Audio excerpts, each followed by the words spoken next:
Oh, mate. I think we did about 16 races today. Gee whiz. It is an enormous weekend of racing. And you could also say it's Group 1 moving day. It really is for our Group 1 tipping competition, which if you tip one at double figures with our good friends at Ned's, you get double points. You get double points, and I tell you what, there's ample opportunity to do that this weekend, particularly in the Epsom Handicap and the Metropolitan. We've also got the Flight Stakes in Sydney and the Turnbull down in Melbourne. So plenty to discuss, lots of value being handed out. And I tell you what, if you're looking for value and if you're looking to follow our tips, open up your Neds app this weekend. You can do everything you like with them. You can, get weird and exotic if you like, which is how we like to play sometimes when there's value on offer. But there's also the profiles. So both Hutch and I have our own profiles. We put our tips on there. You can follow us in if you like. Might be an idea. If you were to look right now, and I'll do it right now if just to make sure I don't forget, but I'm going to have one up there at $81 in one of the Group 1s. $81. Now, Absurd price. If the profiles were around in the JJ Atkins last year, you would have been rewarded handsomely. Yes, you would have been. So it's not. I have form in this area, so maybe lightning will strike twice. Let's be honest, probably not. But we'll see. But you've got to have a throw at the stumps. You've got to believe. Yeah, we do. But what are you really gambling with? For free and confidential support, visit gamblinghelponline.org.au. I need to ask you a question. Be curious, Drifters. Mr. Brightside wins the mob and wins again. Zardozi wins the Oaks for J-Mac. The photo finish. Mr. Brightside or Romantic Warrior. The mare's going. Great guns. Fangirl. Look at her go. Fangirl. Imperatrice has got her. And raced on by Imperatrice by a length. Overpass. More Baker's Delight in Perth. Radina just won it, I'd say. Tom Kedden won the spring champion in a cakewalk. Without a fight, won the Caulfield Cup. Mate, usually, come a Monday or a Tuesday when you're scrolling through nominations for the weekend's racing that is ahead, because we do record on Wednesday. That's the big lift that we go. It's a significant effort from us, so we have to do the form early, or at least start the shortlist. There was a significant omission from one of my favourite races on the calendar, which, I'll be honest, the last couple of editions have been absolutely dross. The Epsom Handicap. Absolutely dross. There was a significant omission. I thought I was so much better than everyone else getting on Gringotts. Prior to his resuming race where he ran a slashing second, probably should have won, and a big price of $31 in futures. Yeah.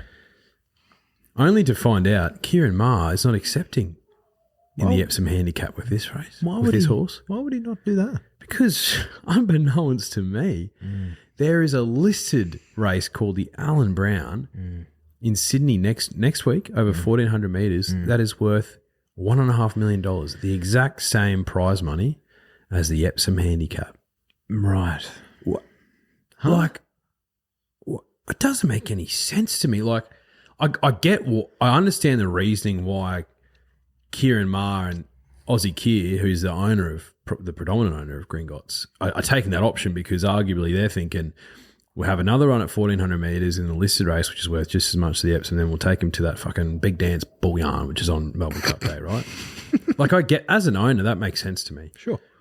And as a trainer, that makes sense to me. What doesn't make sense to me is, in what inebriated state of mind was PVL what was he doing when he decided to upgrade that race to that much prize money and put it a week after the Epsom Handicap? Because surely 1 + 1 = 2, and he's literally got his bloody 22 out of his pocket and just shot himself in the foot because it's just cannibalised the Epsom. Yeah. Gringotts would have started $7 or $8. I reckon he would have been very prominent in the market. And now he's not there. He's not there because he's going to this shitty listed race the next week. Why did they do that to themselves? Don't know. I don't have an answer for you, but it's a bloody good. It's a good case you make. Because it's frustrating. The only people who are suffering are the punters, and because the quality isn't there as much. And therefore, if the punters are suffering, Racing New South Wales suffers because that's where the dollar comes from, mate, in the great game. Does it affect turnover? Well, that's clearly PVL is probably thinking no. And does it ultimately?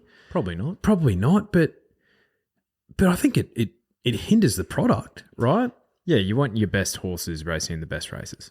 Absolutely. And if they're going to have a more forensic look at the Group 1 or the status and the ratings of Group 1s, like you don't want a race like the Epsom slipping away, because last year was a very poor edition. Yeah. I think the year before wasn't that great either. So it's like, I think it has to rate over I think the first 4 horses past the post need to rate by a certain rating for it to be maintained as a Group 1 race. I think the Epsom won't be in danger of that ever happening, but you don't want to flirt with that sort of thing where, you know, you just want your best horses in the time-honoured best races. Absolutely. So am I speaking out of my pocket? Of course I am, to a degree, Drifters, but a different story if, you know, he just didn't make the field or they changed tune with him, they decided to make him a sprinter for or something like that. Or if he ended up in the Metropolitan, a different race on the same day, and I just didn't get my ducks in a row well enough. And that's on me for playing in futures markets, right? And futures markets always come with risk. That's on me. But the fact that he's any other year, he'd be racing in this race. I think so. 31s, mate. Oh, mate, you look at this Metropolitan field, $7 a field. What price would Elias be? Oh, he would be, what, $1.80? $1.80 in that field? If he was black odds, it wouldn't be by much. It'd be just fine odds from last year. Like, he'd be awfully short, and then he rocks around into Turnbull. Good luck. Like, I know which race would have been a lot easier to win. 100%. So, and look, there is, you know, like all the great heroes in all the great stories, there is a redemption arc for me in the Epsom. There is a redemption arc. So we'll get into that at some point. all right. Where I will win. I will win. And there is some justice to be had. But I was filthy. She was like, what's wrong with you? I was like, I'm just fucking, I thought I was so much better and I'm not. Yeah. It's good when you land a really good one, though. Yeah. It's all right this time. Few and far between for you, boy. Yeah, that's all right. All right.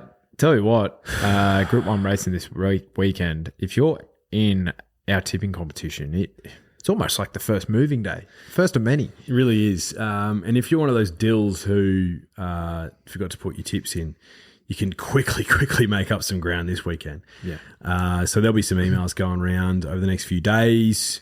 This time, all the Group 1s will be on just the one email. So for those people who thought, oh, I've only got the one for the Manicato, or I've only got the one for the Golden Rose. Well, it's not going to happen this time. It's only going to be the one email. One email. There'll be a reminder going out as well on Saturday morning to get your tips in case you forget. Don't forget. And there'll also be, because we're going to be playing with more data post 4 more Group 1 races this weekend, there's going to be some data coming out on this podcast, on our socials, what have you. Think pie charts. Yeah. Possibly a donut chart. Never understood the donut chart. No, neither did I, actually. Venn diagram. So, yeah, keep an eye out for that. It'll be cool. And we'll also have a leaderboard post this weekend because there's no point doing it after just 2 races. Yeah, like there's the amount of people be like, oh, but I have the same amount. I'm on 5 too. Chill, bro. Chill out. Why are you so angry, man? All right. Shall we get into kicking off at Randwick? Let's kick off with the flight stakes. A nice little single down the fine leg here. Autumn Glow is your $1.50 favourite with the good people at Ned's. $1.65 now. She's the logical starting point, I would have thought. Barrier 3, J-Mac on 1,600 metres looks awfully well placed for this. But, you know, I have a theory with these babies. She has to do it all in one prep. Is there any universe where you see her going down? Yeah, definitely. Yeah, like I'm steering clear of the $1.65. Yeah. As in, I'm not betting in this race because I think she wins. You're watching and you're clapping. I'm watching. Yeah, I don't think it'll be, one of those races where you're counting your pennies with 100 meters to go. Really? Because I don't. Well, she's won convincingly each time. It hasn't been by lengths. It's just been there's more under the hood, right? So she could unleash a turn of foot in a grand final that absolutely blows them away, or maybe she's just a little bit flat in her first preparation, like you said. I don't know, but either way, I don't want to find out at $1.65. Yeah.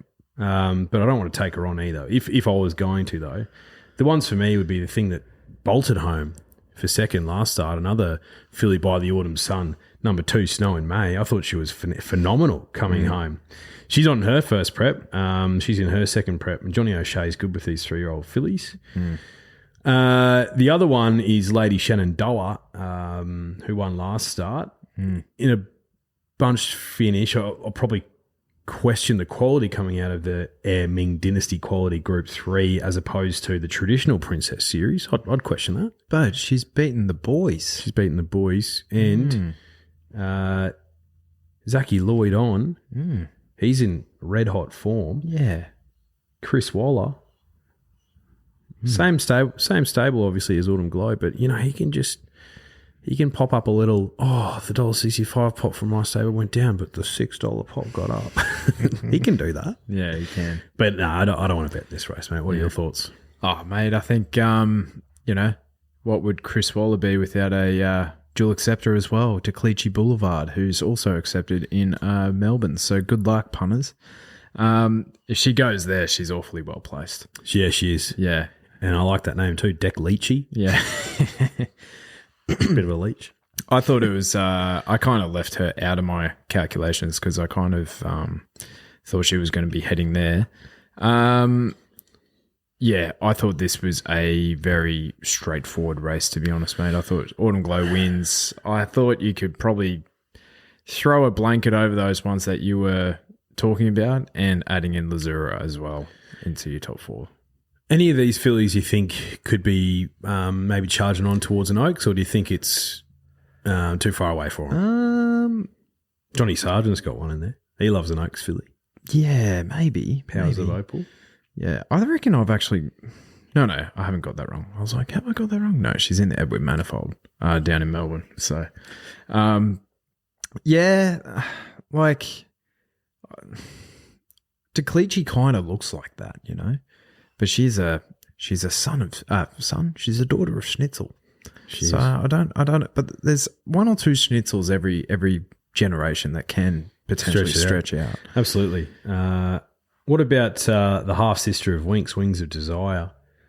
She's talking about dual acceptors. She's a triple acceptor. So she's in the Dulcify Stakes in Randwick and also the Edward Manifold, that race we were just talking about. So, yeah, I think there'll be some more deductions for Autumn Glow. It won't really affect the price too much, but yeah, she's going to be very hard to beat. Yeah, I think the Oaks picture will start taking place this weekend. But at this stage, it's a little bit all over the shop for me. Race 8 is the Metropolitan. Now, what is going on here? What is going on in this race? $7 the field. I can't remember the last time I saw that. Like $7.50 the field with Land Legend and Berkshire Breeze as your favourites. Unusual Legacy, kind of leaving him out. He's a third emergency is $7 favourite. There is so much happening here, so much, and I can only wish that Elias was heading here. I thought he would have been so up to his ears here. Incredibly hard to beat. But what it does offer us is an opportunity to find some value. So there are form lines galore here. I'm talking Wyong Cups. I'm talking Newcastle Gold Cups. I'm talking MRC Foundation Cups. Benchmark 88s. Yeah. I'm talking Kingston Town Stakes. This is a hot mess of a race. It is. Absolute hot mess. It is. So this is the best opportunity I reckon you'll have in our tipping competition to get double points. Oh, absolutely. Something. I guarantee something with double figures wins this. Absolutely. Has to. Absolutely. God, I thought it was one of those races where you can literally make a case for more than half the field. So I just thought I'm just going to go with ones that I know are good horses and will quality rise to the top. Sure. But the first thing I was trying to figure out is what's the tempo like in this race? I think we'll get something pretty genuine with the Serpent. That was exactly how I read it, because with him from at barrier 18 and he's coming in, which I cannot believe because he's a 2,000 metre horse in my opinion, and he's going to burn all his tickets early, and at the last furlong he would just be going through the pack and almost finishing second last. That's how I see us. That's the fate that I have for Serpentine in my mind's eye at 55 kilos. So I think he goes forward with a bunch of others here, but I think there'll be a pretty genuine tempo. I think so. Berkshire Breeze last time was ridden conservatively, and I don't think it suited him. He likes to go forward if he takes his place in this race because he's also accepted in the fucking Bart Cummings down in Melbourne. Like, it's shit. What we talk about today is just, it could be so irrelevant come Saturday, which is frustrating. But he's drawn out, so I think there'll be a genuine speed here. And because of that, I think it's going to be a truly run 2,400 metres, and I think that's going to help a horse who, let's be honest, I think is going to need it to show her best, because thus far this prep she's been a little bit disappointing after a first up run that was pretty eye-catching. But I think she's the best horse in the race, and I think she's stretching out to a distance that'll suit Zardozi, number 10. Would you have liked to seen more from her this prep thus far? Absolutely. But if you look at her first up run in the Wink Stakes, I thought she was great. In the Chelmsford, it was a bit of a sit and sprint, didn't suit her. And in the Kingston Town, I may have been sucked in to putting a bet on her. And she ran 5th, so she was a bit keen in the running. I don't know, it was just a little bit gross. But drops a bit of weight here. Gate 10. If there's a genuine speed, that might just bring out the best in her, Zardozi. And at $10 with the good people at Ned's, like, I'm happy to play at that because I've got to bet on something in this race, and I could make a case for half the field. Yeah, that's true. Yeah. Good track's a big concern. It's a concern, yeah. It's a concern, but I think I just stretching out to this trip, I think she's come back a little bit dour. She's got a bit of weight relief, and maybe just the genuine tempo will bring out the best in her. I'm spitballing. It's funny because, like, after that sensational first up run, they were going like, ooh, do we keep her fresh for a Golden Eagle? That was the chat from the stable after that first up run, and now they're clearly thinking, what, Melbourne Cup for her later? I have no idea where they're heading with her. Yeah, I know. I don't know where she's at, but I looked at this race, and the more I looked at it, the more I just thought, what's the ceiling for these horses? You know what I mean? Like this girl was running around with bloody Autumn Angel and Orchestral. Like if those two had 52 kilos in this race, I'd be all over them. Yeah, a mare with 52 kilos though. Yeah, I know. It's essentially 54. Yeah, I know. But level weights with my guy Allegron. Yes, it is level weights with your guy Allegron. But if Berkshire Breeze in this race, I don't think he will be. But if he's not in this race, he's one I was keen on. The other one I was keen on was at odds was number 16, Manzois. I think he might have been set for this from the beginning of the year. From the beginning of the year? Yeah. Hey, it's October. Mate, he's had one poor run this year, and that was unfortunately for him. I'm looking back here. It was the Sydney Cup. Yeah, Sydney Cup. He was dross. He was terrible. I think he might have been my on-top selection that day. But his returns this prep been good, outstanding. The Premier's Cup Prelude, where he got a big old whack in the ribs at about 300 from home, and he still ran on sensationally. Then the Wyong Cup rather, never saw daylight. It was an extended barrier trial for Manzois. So, and his tick over trial, J-Mac did not move on him, and he was. I think he's going super, but he's also dual accepted for the Bone Cummings as well. So that's why, like, so Jay Ford booked for him at 50 kilos. He's probably one of Chris Waller's like top picks for jockeys that can ride that light. I don't know if Kieran can get that light anymore. I doubt it. as he ages. But anyway, so yeah, I've got Manzois in my numbers as well. Mate, I thought, you know my logic for this race? Staying test.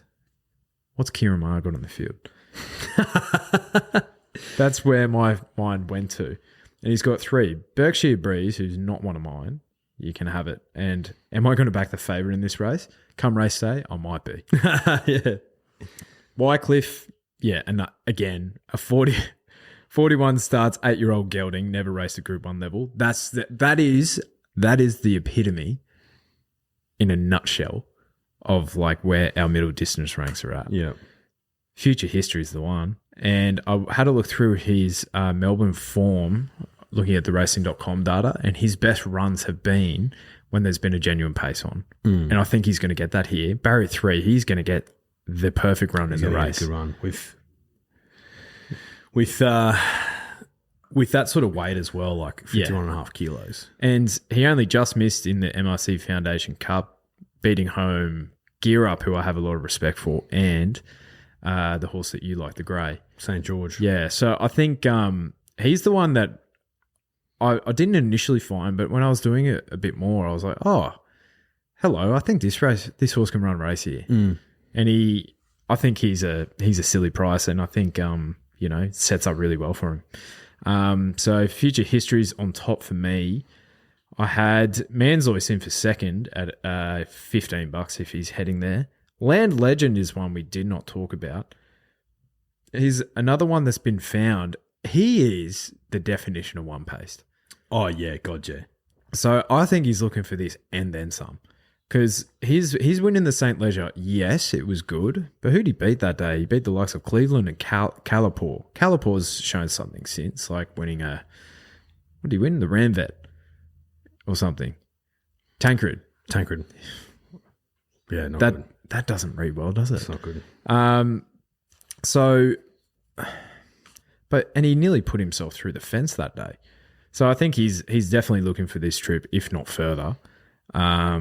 So yeah, I could see him running very well, and I could not leave my guy Allegra on out. Second up is Cherry Ripe here. He is one of the most mistrained horses that Godolphin's ever had. Oh, it has to be. He should have been running in Melbourne Cups years ago. He should have been. Honestly, like not only Melbourne Cups, but Sydney Cups, Brisbane Cups. He should be targeted almost like 3 races a year. Absolutely. God, I'm not even going to give numbers for this race because but half the things I'm keen on are dual accepted. Yeah, but that's okay because because the odds that these things are at. True. Look, because if Zardozi on top for me. Because if you throw something out there at 60-1 and actually lobs, you think I'm not cutting that up? That is true, actually. Okay, let's reset. This is for, we're going to cut this up and it's going to be a reel. So on top for me, Zardozi. I just had a quick look at Montefilia's lead up to her Metropolitan win, where she carried 55.5 kilos in this race. Is Zardozi Montefilia quality? Probably not yet. But the lead up is very similar. Very similar. Running in the Chelmsford and then the Kingston Town. And I dare say that the things Montefilia was racing against were a lot better than these. So Zardozi on top for me. Berkshire Breeze will run well if he's here. Manzois at a big price. And yeah, Allegron, he's going to run well. Of course he will. He doesn't know how to run poorly. Bjorn's got that horse flying. Now, the Team Green Epsom Handicap. Group 1 Handicap, obviously. Do you want to go like a runner-by-runner situation here? If you want. Okay, let's not. I'm not that. I'm enthused to bet into the race because I think it's a good opportunity, and there's, it's what is the price of the field? Is it $6 the field? Excellent betting race. $6 the field. Royal Patronage rather is your favourite, with Kovalika and Cheerwolf $7 next line. So I think it's a great betting race still, but I'm just a bit disappointed by the quality of it. Yeah, so I'd be in the same camp as you with that. But I did get some redemption Okay. in this race. So in terms of a speed, I thought Royal Patronage goes forward. Major Beale knows no other way. And what the fuck is Berkshire Shadow doing in this race? Like, and it's been backed. Yeah, I know. I don't get it. Like- I've seen absolutely nothing from that horse. No, and it's like, is Here to Shock form really going to be threatening for a race like this? Surely not. Surely not. I At don't think 53 kilos, I think there's better selects here. I think so. So when the field first went up, there was a horse that I was getting $26 for, and I was like, and there was other things in the race that had more weight than it's been running just as well as them at like half the quote. And I was like, what the hell is going on? And that's number 12, Major Beale. When the market first went up, when horses had their barriers, bro was $26 with the good people. Now he's into $12 now. I move markets. And would I ever, if you asked me a week ago, would I ever said to myself, and you told me, you're going to be back in Major Beale in the Epsom Handicap, I would have been like, huh? But this guy has come back as a miler. He resumed first up in a benchmark 94, mind you, but carrying 60 kilos over a mile where he won. Then he ran in that 7+ Sport Stakes race. He ran 5th of 8, and you're thinking, it doesn't read too well. It's like, well, he was only beaten a length and a half by Fangirl, and he's basically finishing over the line with Royal Patronage and with Detonator Jack, and Royal Patronage is favourite in this race. And both of those horses have drawn the absolute car park, whereas Major Beale's drawn 9, which I think is pretty good.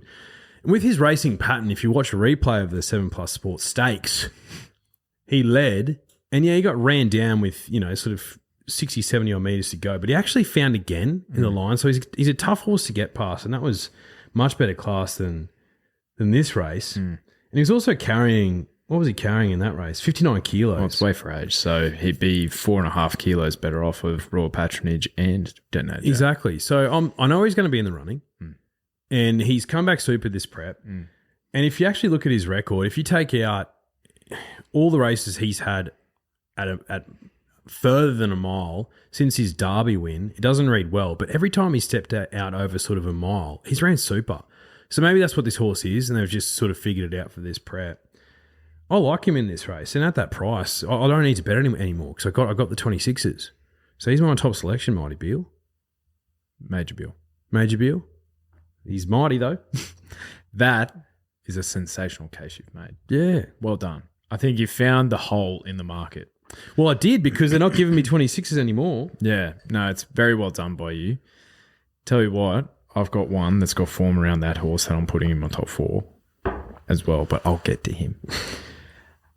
I was looking through this field. I'm like, where am I going to land? I've landed on my old mate, Chrysaor.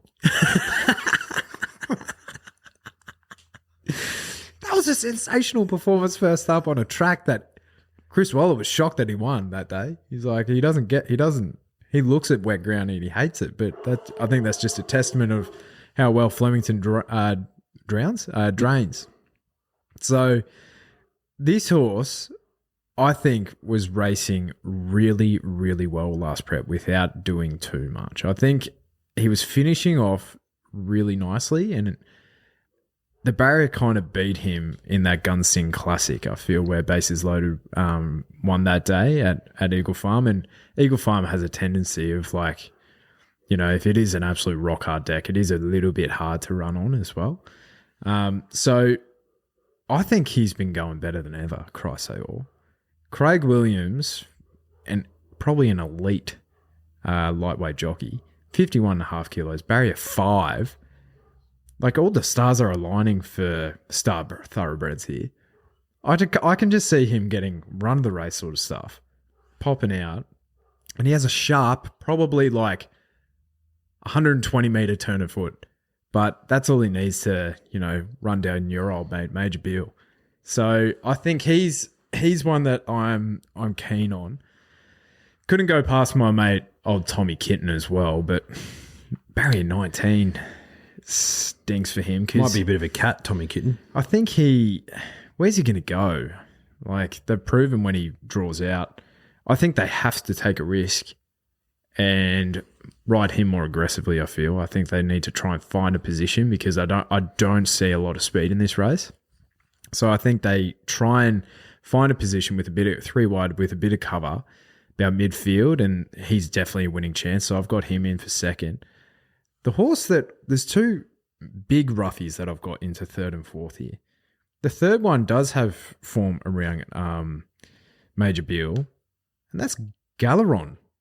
I thought this horse has been running super.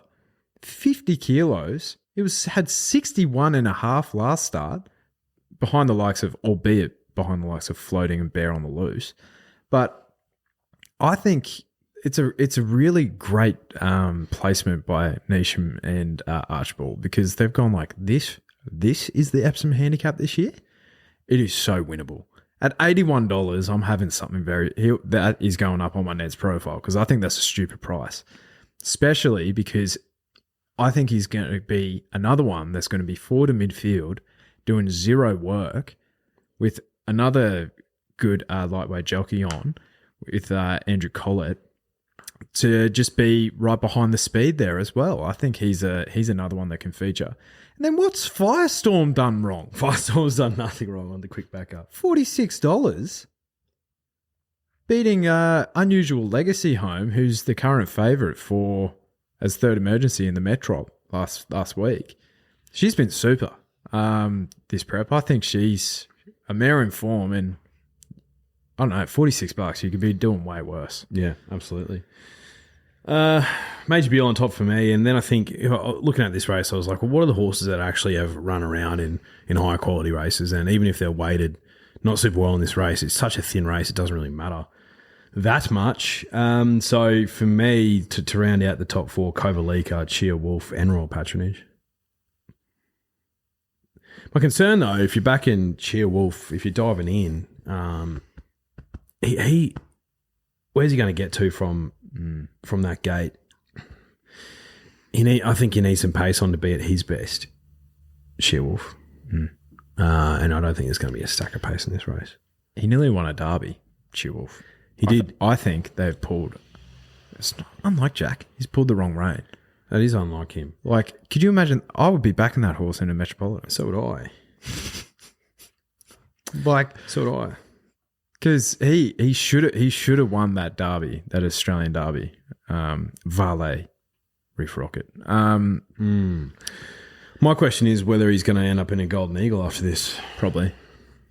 And again, it's, I'm all for innovation, but I don't know if that race is the best thing for horse racing. Like the traditional paths. Well, you'd be having the Chia Wolves in the Metropolitan, and then if he ran that, guess where he'd be running next? The Caulfield Cup, mate. Exactly. He won't be running the Caulfield Cup to that much for free. All right. Let's finish off this Randwick meeting, which is there's everything. We have the babies kicking off. The 2-year-old Colton Geldings in the Breeders' Plate. Now, I think I wrote down who actually won these last year.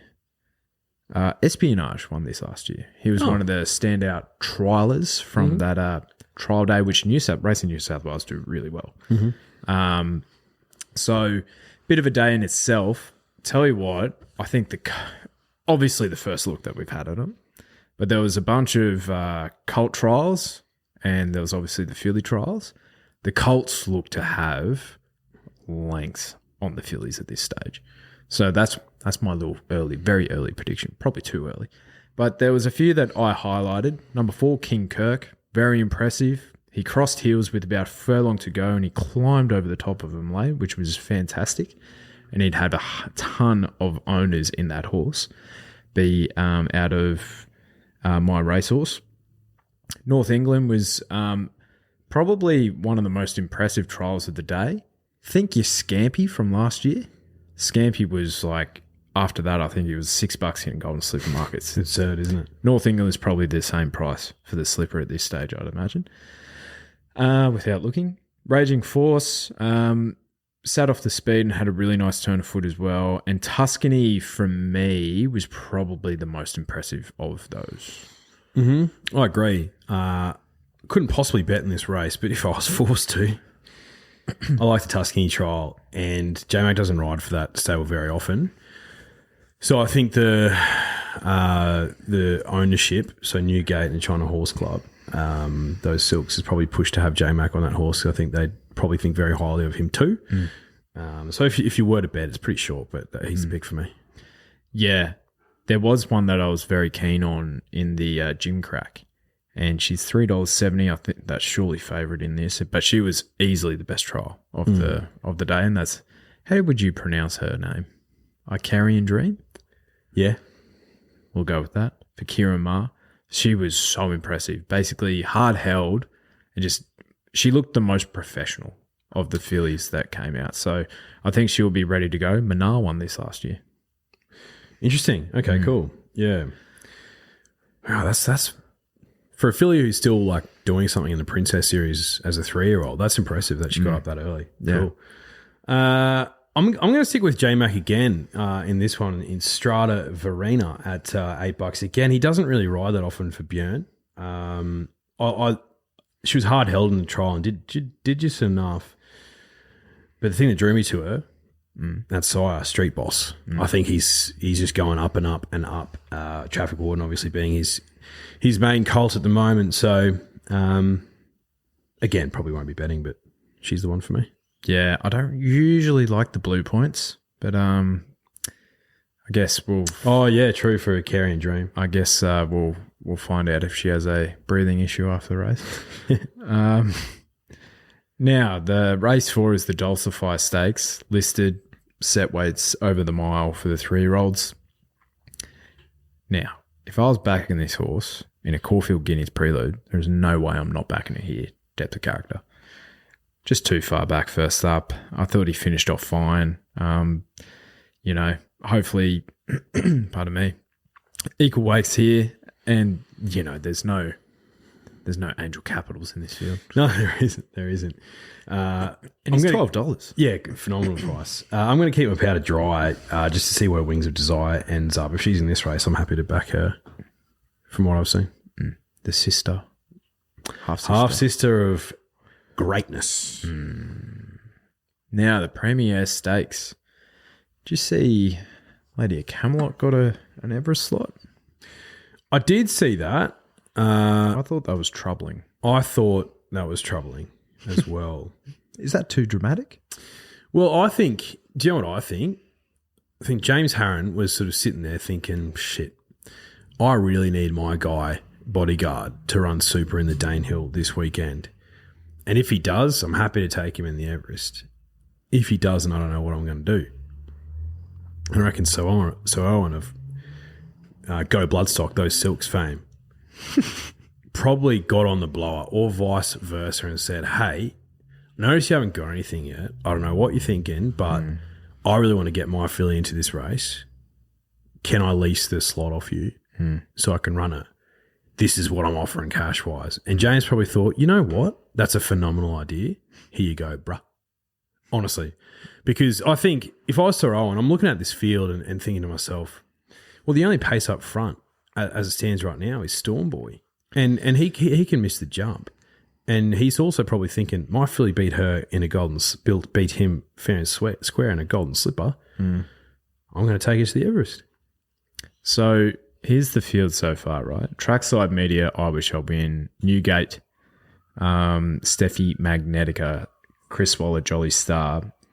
Australian Turf Glide doesn't have one yet. Coolmore picks Stormboy too. I think that's the right range. I think so. Fairway Thoroughbreds, is that old mate? That's John Camilleri, Yeah. So Go Bloodstock and James Harron, Lady of Camelot. Max Whitby, Neil Werrett and Cole Madden, TBC. Yeah, because they had Bustling, and Bustling's been given the boot. Oh, I didn't know that. Did you know that? No. No, so he did some trial work during this week, and Mick Price said, no, this horse is no good. Well done by you. Fascinating. Okay. So that, all right. Team Green, Bella Nipotina. Star Arrowfield, I Am Me, waste of a spot. Yulong and Godolphin. So, yeah, okay. So Southport Tycoon. Maybe Growing Empire. Maybe. I think Traffic Warden's $1.05 to get that slot. Okay. All right. And then Dolphin. Yeah. So out of this field then, Giga Kick, think about it. You could put Marzu's name there. And potentially even Chain of Lightning if she, returns to form. She won the TJ this year. Yeah. For Yulong. So fascinating. Why haven't they announced like Sunshine in Paris? Is there another issue there, or I don't know? Yeah, it's a good question. You'd think it would have been announced by now. I'm not sure. Anyway. Just be pure speculation. Okay, so I'm assuming that you've got one of these in the Everest field, if not two of them. Yeah, I think.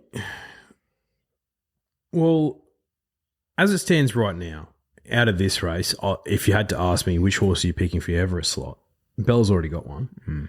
Otherwise, she'd be my pick. I'd be picking Giga Kick. But whoever wins this race outside of Bella Nipotina gets an Everest slot. I don't know if more than one of these horses gets an Everest slot.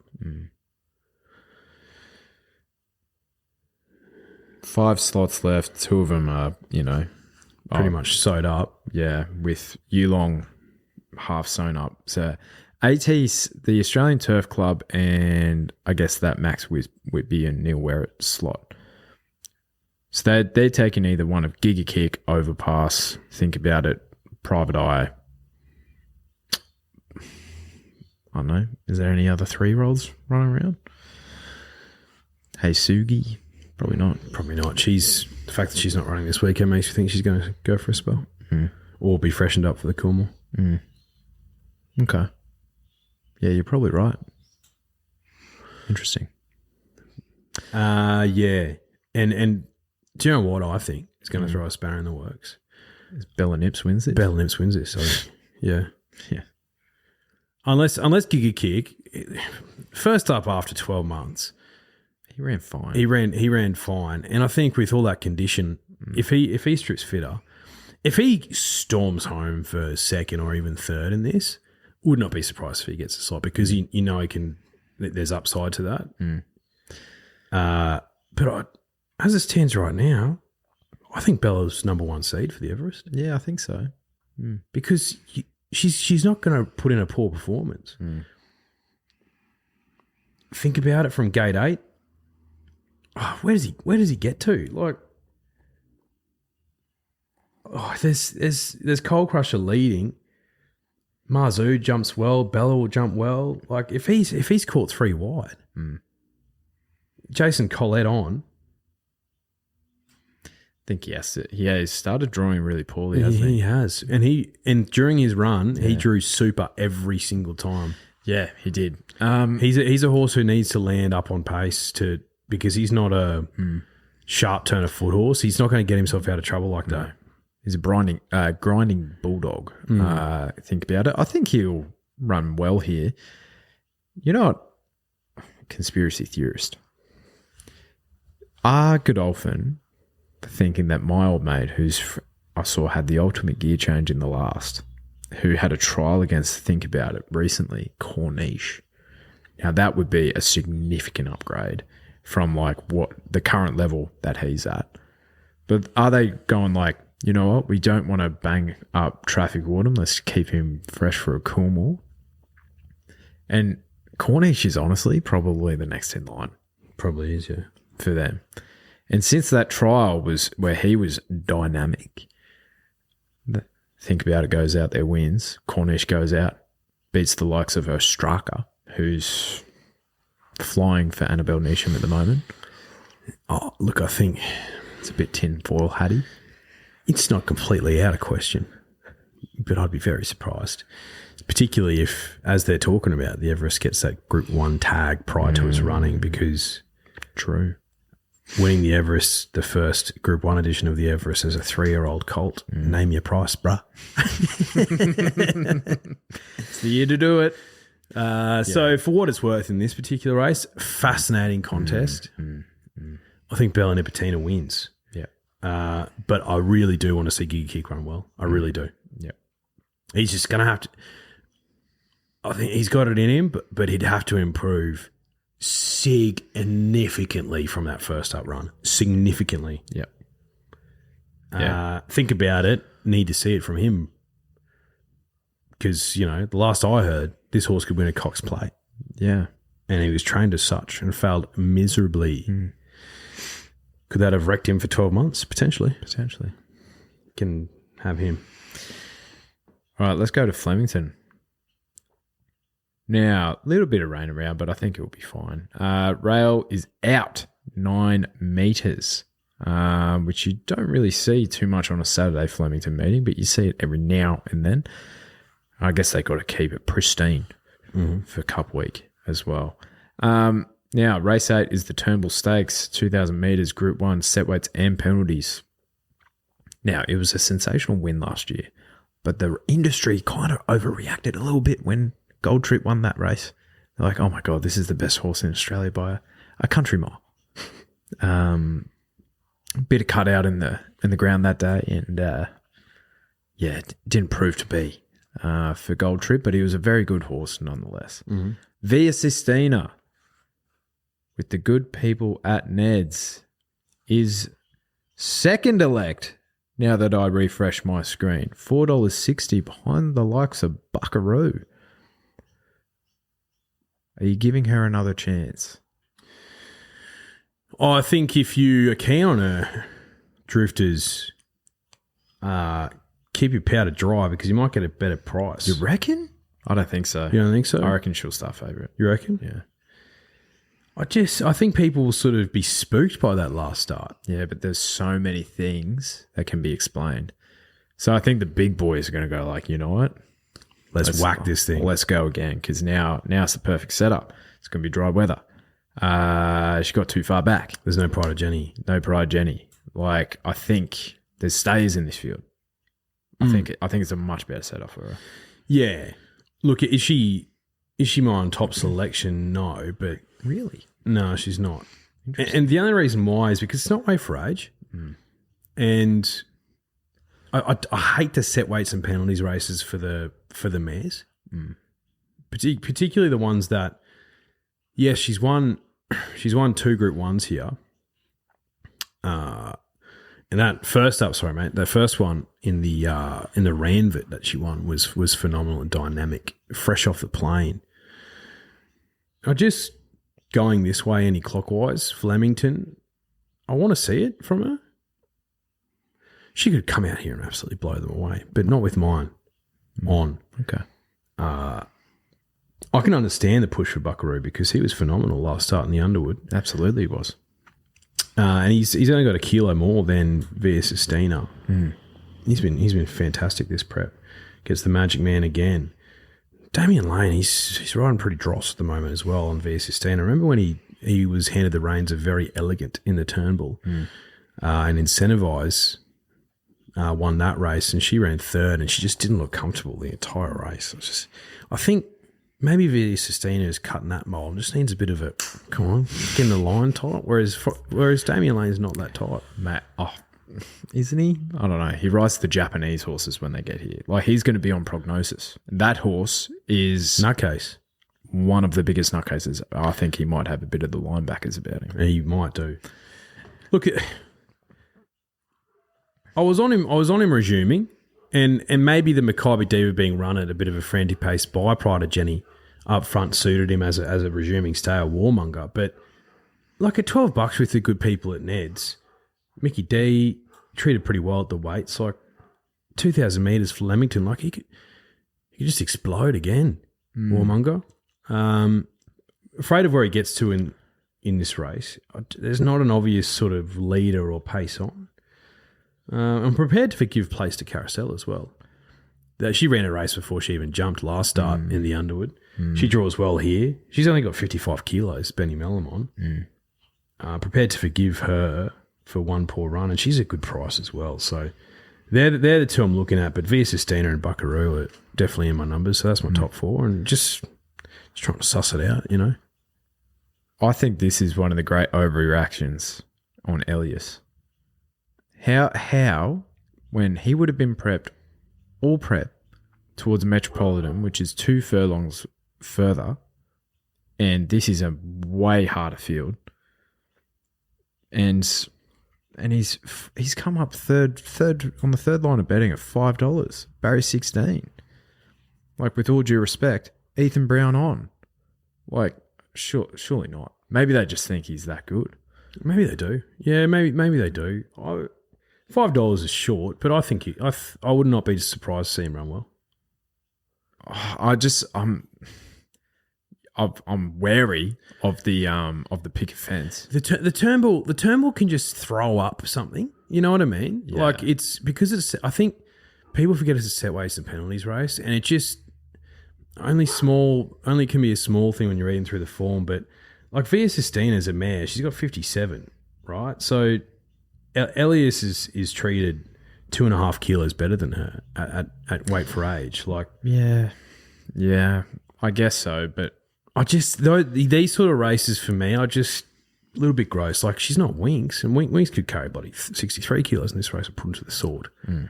She's not that from what I've seen of Via Sistina. She's very, very good, not taking anything away from her. Just need to see her bounce back. Yeah, I've got her on top. I'm a believer, and I think it's just a far better setup. I think, getting back on top of the ground, a bit of second up syndrome there as well, and I don't necessarily see the frantic pace being here that it was in the Mackay. It was not frantic at all. So I think she's far better set up here, and honestly, I think Buckaroo's an easy second select. I think he's absolutely flying. I would not be surprised if he came out and not brained him, but he won again. I think there is a forgotten horse here. Is a Tissue.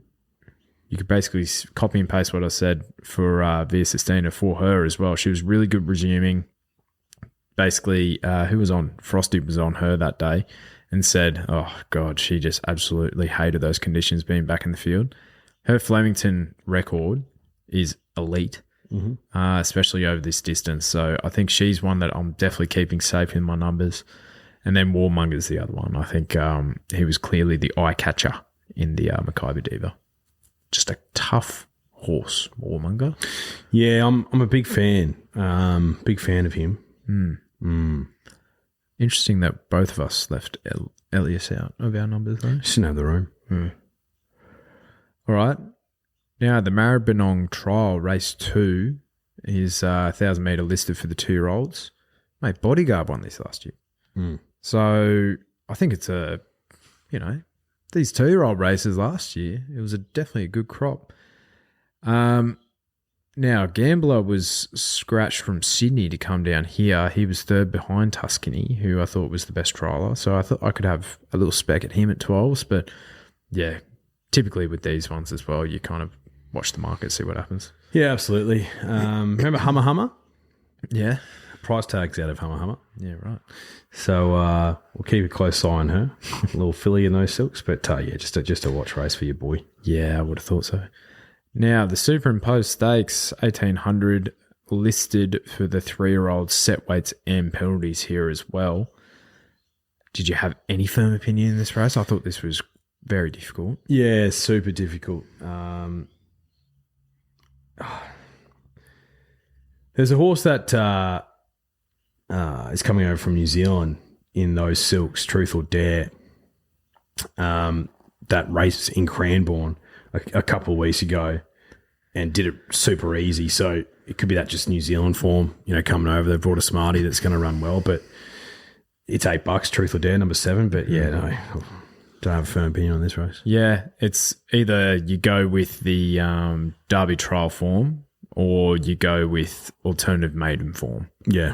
Thought number 5, Scary, out of Shocking, was a colt who won very nicely at Sale last start as well. He's $5, second favourite, so you could make a case there, but again, not really a race that we're interested in. Now, the Edward Manifold, 1,600 metres, Group 2 for the fillies, set weights. Wings of Desire's here too. And Deklicky. Yeah. Declici Boulevard, 260. Yeah, Wings of Desire. Like wherever she ends up, aside from the flight stakes, I'll be having something on her. So if she comes out, I'll probably reassess. I thought Jenny's Meadow at odds was probably worth a spec. You probably put a line through her last start where she ran against Lilac and Deklichi. But she was good in that listed race in Flemington sort of during the winter. The Taj Rossi Series final listed race. So, but yeah, again. Yeah, Deklichi Boulevard looks well placed here. She needs the mile, this horse. Yeah. And Comanche Miss was good behind Dawn Service, but that form's kind of fell over at Moonee Valley Line. He failed he miserably. did. So now race 5 is the Danehill. Here we go. Here's a race. 1,100 metres, Group 2, set weights and penalties. Bodyguard, 550. First Settler, 380. And Reserve Bank at $4. Nice race. It is a good race. Fascinating to see what the market does. If they come for a horse like Bitter Creek or Bodyguard, I'd say bet with confidence, particularly because they're resuming after a while off. First Settler obviously has the Growing Empire form, so I couldn't talk you out of that at $3.80. But I went back and watched the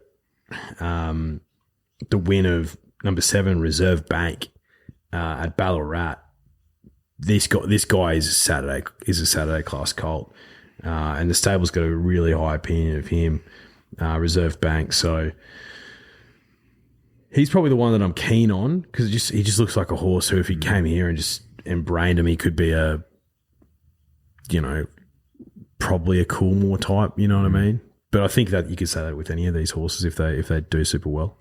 Are they going to be better than Traffic Warden, Growing Empire? Probably not. But yeah, Connections we're talking about an Everest slot for Bodyguard. So Reserve Bank comes out, he could get an Everest slot.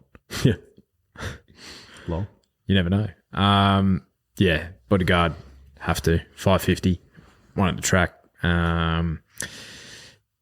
He clearly needs good ground. This horse, and he's a bit inconsistent. It's a bit tough. He's just been win loss basically. So I think it's due for a win, and they've held him back. Loved his trial. He looks cherry ripe. I think he might be your pick of the yard. I have faith in Peter Snowden and Josh Buttonshaw there. Now the Poseidon Stakes, the Paris Lane Stakes rather, 1,400 metre listed for open handicap for the 4-year-olds and older. This might be one of the bets of the weekend, Royal Champion. Yeah, he's got to lug some weight doing it, but he's so much better than these, isn't he? Mate, I'll ask you this. Would Uncle Bryn, Jigsaw, It's Our Time, Aaron Bay, Not an Option, Von Hawk, Macram, Comrade Rosa, Coin Toss, Flash Flood, Promises Kept, and Plenty of Ammo. Now, some of them are probably ex-European horses and probably have some of the similar form, but not to his standard. They would dream of some of the form that this horse has. 2 Group 1 placings overseas, running 3rd in a Group 2, 3rd in a Group 3, 2 listed wins. He's got elite form, this horse. He is, remember Zaki, big, what is that, a bay? Is that what his colour was? Or a big brown horse with the white markings on his face? Royal Champion is a black version of that. Sheesh. Black horse, goes forward, has the white markings on his face. I've been waiting so patiently for this horse to resume, and now it chips in. I'm so keen to see him. I think he's going to run super. I think he's going to be sensational. And he had a Hot Boy Queensland's winter as well. Should have asked young Sam when we were at the track. True. Mate, should I go chips in with Royal Champion? Yeah. So he's the bet, isn't he? Yep. You're betting on the fact that if you're thinking he's just so much better and he could be a single digit price in a Champions Mile perhaps later on in the spring. Yeah. And if that's the case, then you're taking the $4.60 with Ned's here. Yeah. Big on him. Like, with all due respect, he's far better than those. And the weight suggests that, but I think he's still good enough. Now, the Bar Cummings, 2,500 metres and 2,520 metres. Group 3 handicap. Now, how many of these are dual accepted? Heaps. So, Man's Voice, obviously, Berkshire Breeze, I think El Bodegon as well, but... El Bodegon is, yeah. Tuzlem's the 4th or 5th emergency in the Metrop, so... Yeah, there's plenty. Where'd you land here? Well, I landed on my guy St. George, mostly because I've got a futures tickets for him at 50s in the CC. So like, I'm willing him to win. He's $7 a year, and if he wins, he'll go into the Caulfield Cup, not as a $50 shot, you know? So that's my logic. Plus, phenomenal name, phenomenal looking horse. K19 is not ideal. No, Where does he get to? Oh, I don't know. No idea. Point King's drawn well again, ish, but he'll probably command this field, just lead it again, and, you know, his 2 runs this prep. Well found super. by us last start. Yeah. Very well found. Yeah. I saw some very well educated people going like, nah, Post Impressionist is the better one. No, he's not. No, Point King is. Post Impressionist wants to go back home. He's a bit homesick. He won't be racing in those silks for much longer, I guarantee you that. You know who is an old marvel, and I could see him getting out to the distance range that really suits him probably a little bit more, is the old boy, Val and Declare. He has an affinity with Flemington, I feel. He sure does. He just runs honest, doesn't he? He does, Val and Declare. Yeah, you'd love to own him. He's always got a win in him every prep. Could it be it? Yeah. Positivity is the other one as well. You know, she won the MRC Foundation Cup and over 2,000 metres, and, you know, she's won from right at the distance as well. She hasn't had a bad run this prep. $12 you could do worse. Absolutely. So, but I think St. George for me as well. I think he's the one that I'm most keen on. Considering how long he had off, that second up run, like he was a little bit flat-footed and peaked on his run, but yeah, second up. He need 500 metres. He's stepping up here. That's perfect. Perfect for the old fella. Young fella? Old fella. He's 5-year-old Northern European horse, so he's by Australian terms, he's 4.5. So he's still relatively young. Yeah. Placid horse, still has his nuts. Yeah. Love that. The Gilgai Stakes, 1,200 metres Group 2, set weights and penalties. Now, the connections of Arkansas Kid are still hopeful for an Everest slot, so he needs to win this race to be competitive. Happy to give, I don't know, he'll run super at $7.50. Here's the top weight here, 59 kilos, versus, like, say, the right to party at 56.5 bottom weight, $7. Nice. It's another good betting race. It is. Is Magic Time just so much better than these? Not first up. No. You happy to take her on first up? Yeah, first up, she is never a betting proposition for me. Well, the horse I was looking at was number 14, Right to Party. I didn't mind her last start off a sort of 6-week let up, and she ran 4th to Arkansas Kid and Skybird. And I was on Skybird in that race, but didn't mind Right to Party. I don't think the heavy deck suited her at all. Gets into this race pretty lightly weighted compared to the rest. And nice gait. Weak gutted dogs on. It's a bit of a concern. But she loves the Flemington straight, so Right to Party for me. Interesting resumption here by I Am Unstoppable. He's actually your favourite, $6.50. And I'm frankly not really sure why. Yeah, nor am I. So he's failed twice when he stepped up against Open Company, and yeah, he hasn't really done much. That's got to be the stable, like, because he's changed tables too, Kieran Maher. So maybe he's been giving it a bit of a push behind closed doors. I don't know, but yeah, I'd have to see it. Sure.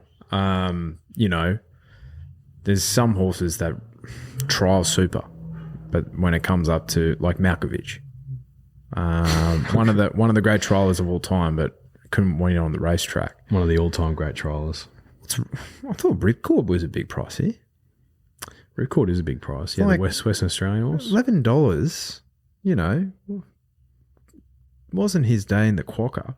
But before that, had form around Amelia's Jewel, Oscar's Fortune, Moona Mech, and the likes, and Overpass in the Winterbottom as well. Like, I thought he was a big price. Like, I feel like this is winnable, and 1,200 metres up his alley. He's a get-back horse, but to me, it kind of just like, it feels like a bit of a target first up. It's a bit of an ambush almost. And loved his trial. over at Belmont. Like, very slick. So, Frosty on, Barry 4. I could, I think there's worse bets of the weekend. Oh, absolutely. Now, the Rose of Kingston, race 10. We're finally at the end of it, mate. Well done. Sheesh. 1,400 metre group 2 for the mares. Set weights, penalties. Revolutionary Miss is a bet here. $6.50. She runs super in mares grade. Zara on, barrier 4. She will sit behind the speed and just Zara will nudge one out of the way and she will be too strong. I thought she was great first up. In first run for Kieran Maher, I believe, last start. It must have been a Paul Snowden. Yes, horse. a Snowden. Yeah. Oh, yeah, I found Revolutionary Miss as well. Skybird nearly did me a huge favour last start. From that gate, though, you know where she's going to be. I just don't know if she's going to get home in time because she's a horse who has a lot of talent, but I think she needs everything to go away to actually jag a win. Mm-hmm. And $4.20, not happy with that price. Miss Aria is the other one who did me an enormous favour last start, but that was a very impressive win. It was an impressive win, but I think going back and watching the race, they went pretty quick. So I think she was afforded every chance to storm home. She had a bit of residual fitness as well from her Queensland campaign. And again, where does she get to from that gate? And I just don't trust we got a dog, Jai McNeil, to get her in a positive enough position. I don't, mate. I don't. So, like, a lot of time for both of those fillies, but you got to sometimes go with your head, not your heart. Drifters, and I think Revolutionary Miss at $6.50 is a good play. I think so. Quintessa's the other one. Just as honest as the day is long. Wasn't her day. Being back in the field in that Let's Elope where Ring Zinger Bell just absolutely broke their hearts out in front. Yeah. And Alsafina's Frank the Form as well. So, yeah, if I was taking a quaddie, the two I would be taking are Revolutionary Miss and Quintessa. Well done, mate. It's been a journey. It's been a lot, and I think just throwing the black type 2-year-old races in there just doesn't do us any favours at all. No. Like, what are we supposed to say about that? Well, we're supposed to watch the trials. We're supposed to. Yeah, we did. Yeah. Well, I did. Yeah, so did I. But like, did you hear my analysis for that first one? Yeah, no, it was good. It was good. It's just like, whoa. Yeah, I'm not a massive trial guy myself. No. Like, and if you are, and I remember Scampy this day last year, he was pumped in to about $1.90. And I was like, what are these people doing? Finished a long last. It doesn't make any sense. So it's like, yeah, where's that horse now?